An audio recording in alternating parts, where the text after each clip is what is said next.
A Formula 1 sports car can travel 300 km per hour. How many meters can the car travel in 15 minutes? Okay, before we start working on this question, I want you to notice the units.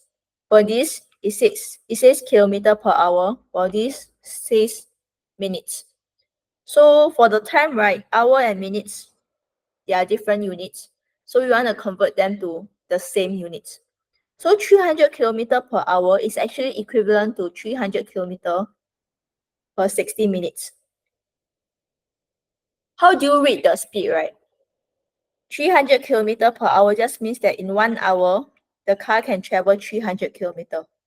And 1 hour is equals to 60 minutes. So in 60 minutes, the car can travel 300 km. So we want to convert hours to minutes. So we want to find out the speed in terms of kilometer per minute. So we just have to find out how much distance can the car travel in 1 minute. So in 1 minute, the car can travel 300 divided by 60. So you can cancel a 0. So what's 30 divided by 6? You're right, it is 5. So in 1 minute, the car can travel 5 km. And hence the speed is just 5 km per minute. Okay, now, very good. Now we have the same units, right? Now we can think of this triangle called DST. So you know GST, right? Goods and Services Tax. But for distance, speed, time, we have this triangle called DST, which simply states for distance, speed, time. So how this triangle works is that if you take the bottom two, you multiply them, you'll get the distance.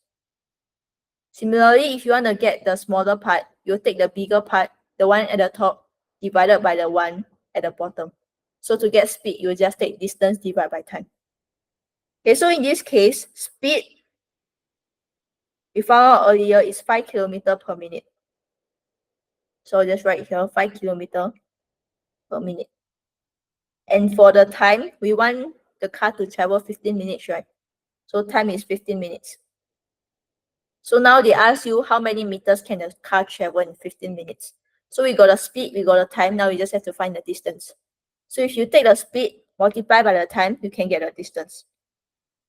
So in this case, it will just be 5 times 15, which should give you 75 km.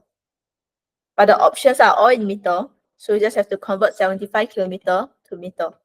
And how do you do that? Is you have to remember this conversion. 1 kilometer is 1,000 meter, which means that to convert from kilometer to meter, you multiply it by 1,000. The opposite will just be the reverse, so you divide it by 1,000. But in this case, we are converting from kilometer to meter, so we have to multiply it by 1,000. So we just have to add 3 zeros at the back. And answer will be option 4.